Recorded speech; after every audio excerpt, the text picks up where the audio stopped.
అభయ news కి స్వాగతం. ముఖ్యాంశాలు.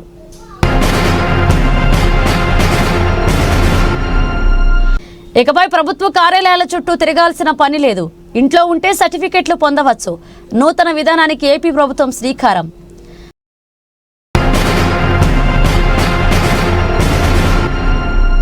జనసేనకు కేంద్ర ఎన్నికల సంఘం గుర్తింపు. గ్లాసు గుర్తును రిజర్వ్. ఏపీలో గుర్తింపు పొందిన రాజకీయ పార్టీల జాబితాలో చోటు.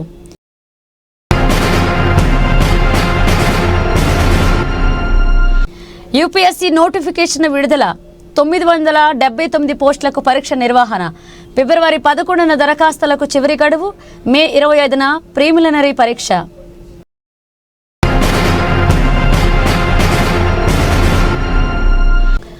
మదనపల్లె ప్రభుత్వ ఆసుపత్రిని ప్రైవేట్ పరం చేయం. ఎమ్మెల్యే షాజహాన్ బాషా హామీ. వస్తుల మెరుగుకు వైద్య ఆరోగ్య శాఖ మంత్రితో సంభాషణ.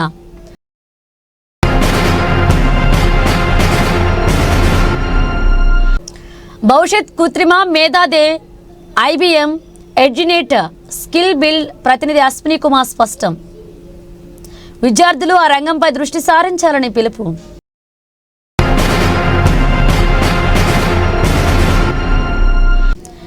ఎవరూ నోరు చారొద్దు. జనసేన టీడీపీ అధిష్టాన ఆదేశాలు. లోకేష్ ఉప ముఖ్యమంత్రి ప్రతిపాదన వ్యవహారంలో అధినేతలు సీరియస్.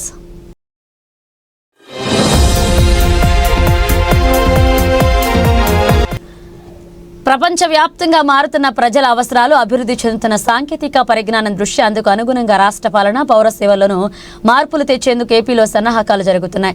పాత విధానాలకు స్వస్తి పలుకుతూ సాంకేతికతను ఉపయోగించి ఇప్పటికే ఈ సేవ, మీ సేవల ద్వారా అనేక రకాల సేవలు అందుబాటులోకి వచ్చిన విషయం తెలిసిందే. ప్రజా సేవలను మరింత సరళీకృతం చేస్తూ ఆంధ్రప్రదేశ్ రాష్ట్ర ప్రభుత్వం రాష్ట్ర ప్రజల సౌకర్యార్థం త్వరలో వాట్సాప్ గవర్నెన్స్ ను ప్రవేశపెట్టబోతుంది. ప్రభుత్వ సేవలు, పరిపాలన ప్రజలకు మరింత అందుబాటులోకి తెచ్చేందుకు ఏపీ ముఖ్యమంత్రి నారా చంద్రబాబు నాయుడు సంకల్పించారు. ఇందులో భాగంగానే వాట్సాప్ గవర్నెన్స్ అనే నూతన విధానానికి శ్రీకారం చుట్టింది ఏపీ ప్రభుత్వం. ఈ మేరకు ప్రభుత్వ ప్రధాన కార్యదర్శి కె విజయానంద్ సైతం ఇటీవలే ప్రకటన విడుదల చేశారు. ప్రభుత్వం ప్రవేశపెట్టే వాట్సాప్ గవర్నెన్స్ విధానం అందరికీ సులభంగా అర్థమయ్యే విధంగా ఉండేందుకే ఇంగ్లీష్, తెలుగు భాషల్లో అందుబాటులోకి తీసుకురానున్నట్లుగా సీఎస్ తెలిపారు. వాట్సాప్ ద్వారా ప్రజలకు త్వరలోనే జనన, మరణ ధృవీకరణ పత్రాలు పొందే సదుపాయం కల్పిస్తున్నామని సీఎస్ వెల్లడించారు. సచివాలయంలోని ఆర్జీఎస్ కార్యాలయంలో అధికారులతో సీఎస్ సమీక్ష నిర్వహించారు. దీనికి సంబంధించిన కార్యాచరణలో భాగంగా నెల తెనాలిలో ప్రయోగాత్మకంగా ఈ ప్రక్రియను పరిశీలించనున్నట్లుగా సీఎస్ వివరించారు. వాట్సాప్ గవర్నెన్స్ ద్వారా పౌర సేవలు అందించే అంశంపై సమీక్ష నిర్వహించిన సీఎస్ ఈ ప్రక్రియ వేగవంతం చేయాలని అధికార యంత్రాంగానికి ఆదేశాలు జారీ చేశారు. క్షేత్రస్థాయిలో ఎలాంటి ఇబ్బంది లేకుండా ఈ సేవలను పకడ్బందీగా ప్రజలకు అందించేలాగా చర్యలు తీసుకోవాలన్నారు. క్షేత్రస్థాయిలో సాంకేతికంగా ఎదురయ్యే ఇబ్బందులను సునిశ్చితంగా పరిశీలించి అధ్యయనం చేసి వ్యవస్థను అమలు చేయాలన్నారు. పంచాయతీరాజ్, వైద్య ఆరోగ్య శాఖ, పురపాలక శాఖలు, ఆర్జీఎస్ అధికారులకు సహకారం అందించాలన్నారు సీఎస్. వాట్సాప్ ద్వారా ఈ సర్టిఫికెట్ల జారీ కోసం ఆర్టీజీఎస్ ప్రత్యేకంగా ఆంధ్రప్రదేశ్ సివిల్ రిజిస్ట్రేషన్ సిస్టమ్ పేరిట ఒక పోర్టల్ను రూపొందించినట్లుగా తెలిపారు. మొత్తం 150 రకాల సేవల సమాచారాన్ని పొందుపరుస్తున్నట్లుగా వెల్లడించారు. ఈ వాట్సాప్ గవర్నెన్స్ సేవలు అందుబాటులోకి వస్తే ఎవరూ కార్యాలయాల చుట్టూ తిరగాల్సిన పని ఉండదన్నారు. అన్నమయ్య జిల్లా మదనపల్లె ప్రాంతీయ వైద్యశాలను ప్రైవేట్ పరం కాకుండా చూస్తారని మదనపల్లె ఎమ్మెల్యే షాజహాన్ బాషా హామీ ఇచ్చారు. మదనపల్లె ప్రభుత్వ ఆసుపత్రిని ప్రైవేట్ పరం చేస్తారంటూ ఇటీవలే మీడియాలో వార్తలు వస్తున్న విషయం తెలిసింది. దీంతో మదనపల్లె ప్రభుత్వ ఆసుపత్రిని ప్రైవేట్ పరం చేయవద్దంటూ సిపిఎం ఆధ్వర్యంలో నిరాహార దీక్ష చేస్తుండగా ఎమ్మెల్యే షాజహాన్ బాషా బుధవారం వారికి సంఘీభావం తెలిపారు. ఈ సందర్భంగా ఈయన మాట్లాడుతూ ముఖ్యమంత్రి నారా చంద్రబాబు నాయుడు ప్రజా వ్యతిరేక కార్యక్రమాలు ఎప్పటికీ చేయరన్నారు. మదనపల్లె ప్రభుత్వ ఆసుపత్రికి పట్టణానికి దాదాపు 50 కిలోమీటర్ల దూరం నుంచి కూడా ప్రజలు వస్తారన్నారు. ఎంతో ఆదరణ కలిగిన ఈ వైద్యశాల ప్రజాభిష్టం మేరకే కొనసాగుతుందని భరోసా ఇచ్చారు.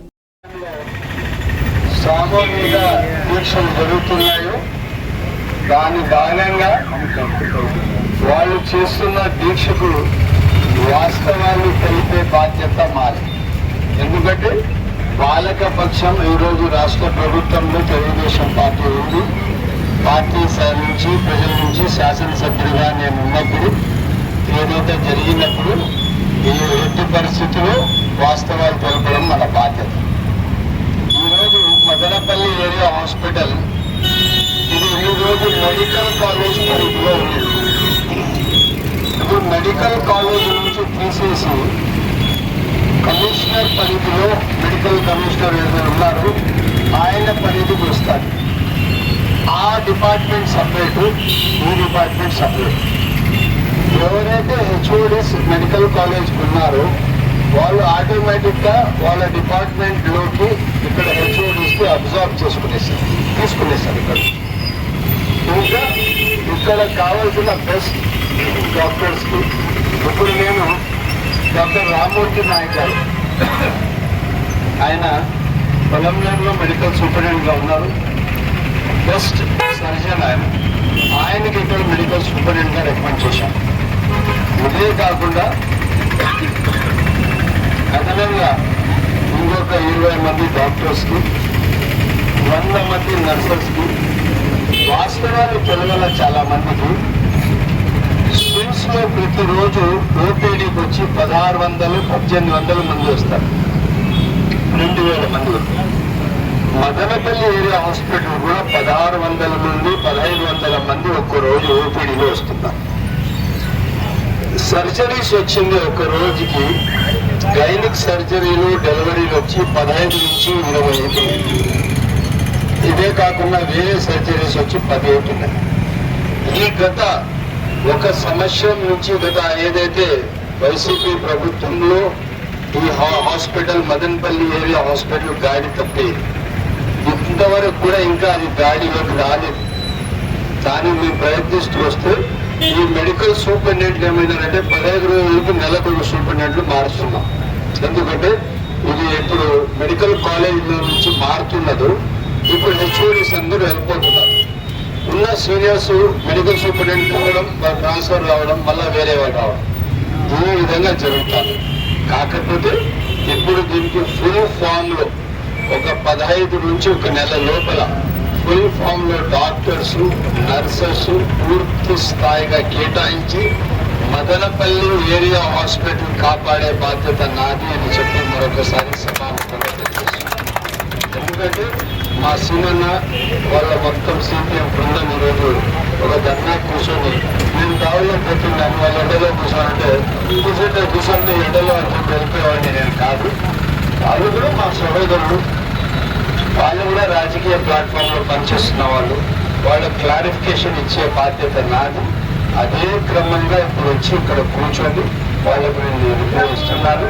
ఇదే కాకుండా ఖచ్చితంగా నేను ఆల్రెడీ ఒక వారం క్రితం మినిస్టర్ సత్యన్నకి మాట్లాడడం జరిగింది. ఆయన 20 తేదీ తర్వాత మదనపల్లికి వస్తున్నారు.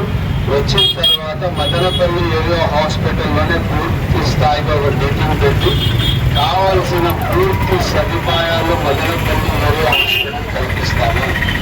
ఎక్కడ కూడా రెండో చూపుగా చూసేది ఉండదు. ఎందుకంటే మదనపల్లి ఏరియా హాస్పిటల్ హెల్త్ పరంగా 12 లక్షల మందికి సర్వ్ చేస్తున్నారు. మదనపల్లి కాన్స్టిట్యూన్సీ, తమ్మాళ్ళపల్లి కాన్స్టిట్యూన్సీ పూర్తిగా అర్థంగా వచ్చింది.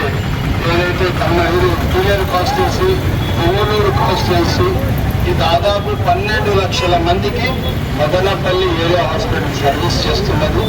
ఆ సర్వీస్కి గుర్తించి తప్పకుండా మనం ఈ హాస్పిటల్ ఎప్పుడు ఏ అవసరం ఉన్నా దీనికి పూర్తిగా చెక్కదిద్దుకొని మంచి హాస్పిటల్గా సర్వీస్ ఇచ్చే బాధ్యత మనందరికీ. నేను మీరు చేసిన నిరాహార దీక్షకు స్వాగతిస్తూ నేను మీ అందరికీ వాస్తవాలు తెలిపే బాధ్యత నాది, మీకు తెలుపుతున్నాను. మంత్రి గారు 20 తేదీ తర్వాత వస్తున్నామని చెప్పాను. నాకు 1వ తేదీ తర్వాత ఎప్పుడైనా రావచ్చు. వస్తానే మనం కూర్చొని ఫుల్ ఫామ్గా మీటింగ్ జరిపి రాష్ట్ర అధికారులకు, జిల్లా అధికారులకు పిలిపించి మదనపల్లి హాస్పిటల్ కావాల్సినంత వ్యాక్యూమ్ ఫిలప్ చేస్తామని చెప్పి స్వయంగా తెలియజేస్తున్నాం. ప్రైవేట్ పరానికి మదనపల్లి హాస్పిటల్ అవుతుందంటే మొదటి మనిషి నేనే అవుతాను. దాని ఎట్టి పరిస్థితుల్లో మీరు అది వద్దు. ముఖ్యమంత్రి గారు కూడా అట్లా వైఎస్ఆర్ ప్రభుత్వం చేసినట్టు రూపాయి ఒప్పందము ఏదైతే వైజాగ్ స్టీల్ పిల్లి కూడా క్యాబినెట్ క్లియరెన్స్ ఇచ్చేశారు. అడిగితే అప్పుడు తెచ్చి చూపించారు వైసీపీ గారు. మేము ఈ ప్రభుత్వం తెచ్చి అవును మా క్యాబినెట్ క్లియరెన్స్ వచ్చింది వైజాగ్ స్టీల్ విషయం. అట్లా చేసే మనిషి కాదు. చాలా మ్యాగ్నానిమస్ మనిషి, చాలా బాధ్యతగా పనిచేసే మనిషి, ప్రజల కోసం పనిచేసే మనిషి. ఈరోజు మన రాష్ట్ర ముఖ్యమంత్రి పెద్దలు నారా చంద్రబాబు నాయుడు గారు, ఆయన మన రాష్ట్రానికే కాదు దేశానికి ఆదర్శవంతమైన ముఖ్యమంత్రి గారు. అటువంటి మనిషి ఉన్నప్పుడు మనం అంతా మంచిగా చూడదాం, మంచిగా అడుగుదాం, మంచిగా తెలుపాలని ఆశిస్తామని తెలియజేస్తూ సెలవు తీసుకుంటున్నా. జై హింద్. అదేవిధంగా ఆసుపత్రిని సందర్శించి అక్కడి సదుపాయాలపై కొంత సంతృప్తి వ్యక్తం చేశారు. వైద్యశాలలో నెలకు 30 లక్షల రూపాయల మెడిసిన్ అవసరం ఉండగా గత వైసీపీ హయాంలో మొక్కుబడిగా కేవలం 7-8 లక్షల విలువ గల మందులు మాత్రమే ఇస్తూ వచ్చారన్నారు. అక్కడి నుంచినే వైద్య ఆరోగ్య శాఖ మంత్రి సత్యకుమార్తో ఫోన్లో మాట్లాడారు. అదనపు డాక్టర్లు, మెడిసిన్ తదితర సదుపాయాలను కల్పించాలని కోరారు.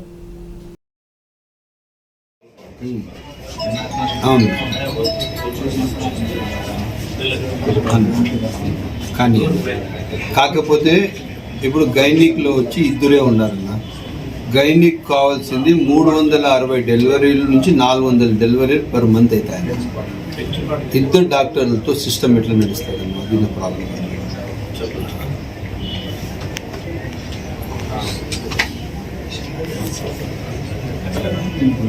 రైట్ అండి. ఇప్పుడు ఆల్టర్నేట్ మనం ప్రొవైడ్ చేస్తే బాగుంటుంది కొద్దిగా. అవునా, ఎంత నీడ్ ఉంది మీకు నేను ఇప్పుడే మీ పిఏ ద్వారా పుటప్ చేస్తానన్నా, దయచేసి ఎట్లా చూడండి అన్న. థ్యాంక్ యూ అన్న. చేసిన తర్వాత హాస్పిటల్ పరిస్థితి చాలా దయనీయంగా ఉంది. శానిటేషన్ అంత మాత్రమే ఉంది. ఇదే విధంగా ఎవరైతే డాక్టర్స్ ఉన్నారో ఈ పీపీపీ మోడల్లో ఏదో కొంచెం చేంజెస్ ఉన్నందువల్ల హెచ్ఓడీస్ అందరికీ రీబ్యాక్ చేసుకున్నారు. హెచ్ఓడీస్ రీబ్యాక్ చేసిన తర్వాత ఆల్టర్నేట్ డాక్టర్స్ మాత్రం ఇచ్చే అవసరం ఉంది. అది సరిగ్గా కోఆర్డినేషన్ లేక ఇవ్వడం లేదు. అదే కాకుండా మందులు కూడా కొంచెం 30 లక్షల వరకు ప్రతి నెల ఇచ్చేది. ఇది ఏప్రిల్లో ప్రభుత్వం ఉన్నప్పటి నుంచే అది దాదాపు 8 లక్షలు చేశారు. అది జరగదు. అది ఖచ్చితంగా మేము ప్రభుత్వంతో మాట్లాడి 30 లక్షల రూపాయల మందులు అవసరం ఉంది. ఆ మందులు తెప్పించి సకాలంలో ప్రజలకు ఇచ్చే పరిస్థితి చూస్తాము. మంత్రి గారికి ఇప్పుడే మాట్లాడడం జరిగింది ఓవర్ ఫోన్. మంత్రి గారు చాలా సానుకూలంగా, చాలా మంచిగా మనకి ఇది చేస్తూ తప్పకుండా స్పందిస్తూ తప్పకుండా ఎంతమంది నీడ్ ఉన్నారో అంతమందికి నేను ఇస్తానని చెప్పినారు. తప్పకుండా మంత్రి గారు కూడా ఈ 25వ తేదీ లేదంటే 5వ తేదీ లోపల నేను వస్తాను షాజన్, మనం కూర్చొని మాట్లాడదామని చెప్పారు. ఎట్టి పరిస్థితుల్లో దానికి ఇస్తున్నాము తెలియజేస్తాం. ఎక్కడ కూడా కానీ మదనపల్లి జిల్లా హాస్పిటల్ ఇది 12 లక్షల మందికి సర్వ్ చేస్తున్న హాస్పిటల్. ఇది పూర్తి స్థాయిగా ప్రజల కోసం, ప్రజా అవసరాల కోసం ఈ హాస్పిటల్ సర్వీసెస్ అవసరం ఉంది. అదే బాధ్యతతో దీన్ని ఇంకా పూర్తి స్థాయిగా అప్గ్రేడ్ చేసి హాస్పిటల్కి డెవలప్ చేసి వెంటిలేటర్స్ తీసుకుని కార్డియోలో అన్ని విధాలుగా దీనికి డెవలప్ చేస్తామని చెప్పి సమితి తెలుసు. IBM ఎడ్యునేట్ స్కిల్ బిల్డ్ సహకారంతో మదనపల్లె సమీపంలోని మిట్స్ ఇంజనీరింగ్ కళాశాల స్కిల్ డెవలప్మెంట్ సెల్ విభాగం వారు ఆర్టిఫిషియల్ ఇంటెలిజెన్స్ ఫ్యూచర్ స్కిల్స్ అను అంశంపై వర్క్షాప్ నిర్వహించారు. CSE విభాగ విద్యార్థులకు ఏర్పాటు చేసిన ఈ కార్యక్రమానికి IBM ప్రతినిధి M. అశ్విని కుమార్ ముఖ్య అతిథిగా పాల్గొన్నారు. ఈ సందర్భంగా ఆయన మాట్లాడుతూ ఆర్టిఫిషియల్ ఇంటెలిజెన్స్, మెషిన్ లెర్నింగ్ అనేవి ప్రస్తుత పోటీ ప్రపంచంలో ప్రతి విద్యార్థికి ఎంతో అవసరమన్నారు. AIలో ఏదైనా నచ్చిన విభాగాన్ని ఎంచుకుని దానికి సంబంధించిన ఒక కోర్సును క్షుణ్ణంగా నేర్చుకోవడం ద్వారా ఉద్యోగ అవకాశాలు ఎక్కువగా ఉంటాయన్నారు.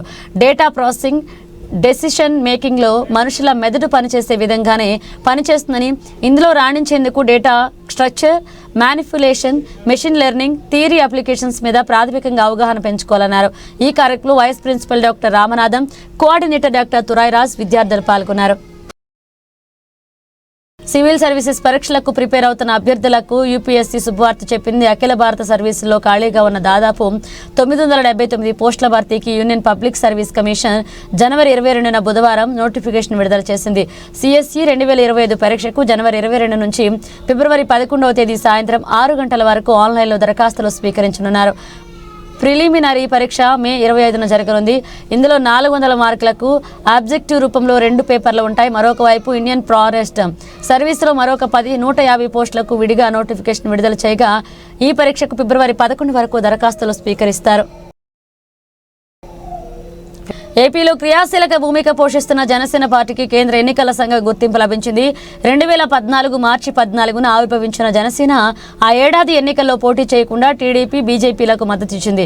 2019లో ఒంటరిగా పోటీ చేసి ఒక్క స్థానానికి పరిమితం కాగా 2024 ఎన్నికల్లో కింగ్ మేకర్గా నిలిచింది. అయితే 2014లోనే కేంద్ర ఎన్నికల సంఘానికి దరఖాస్తు చేసినప్పటికీ అప్పట్లో కేవలం దరఖాస్తుకు ఆమోదం మాత్రమే లభించగా 25 జనవరి 21న గుర్తింపు పొందింది.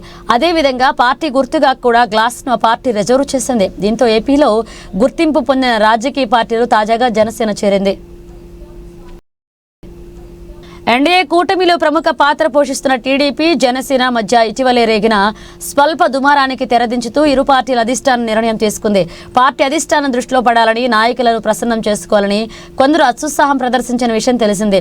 నారా లోకేష్ ఉప ముఖ్యమంత్రిని చేయాలంటూ ఇటీవలే మంత్రి టీజీ భరత్తో పాటు మరికొంతమంది నాయకులు, కార్యకర్తలు డిమాండ్ చేశారు. ప్రస్తుతం ముఖ్యమంత్రి చంద్రబాబు, లోకేష్, టీజీ భరత్ సహా మరికొంతమంది దావోస్ పర్యటనలో ఉన్నారు. దావోస్లో చంద్రబాబు సమక్షంలోనే మంత్రి భరత్ ఈ డిమాండ్ చేయడంతో చంద్రబాబు అప్పుడే భరత్ను మందలించారు. అయితే ఈ సంఘటనపై జనసేన నాయకులు, కార్యకర్తలు సైతం స్పందిస్తూ సోషల్ మీడియాలో పోస్టులు పెట్టడాన్ని ఆ పార్టీ అధిష్టానం సీరియస్ గా తీసుకుంది.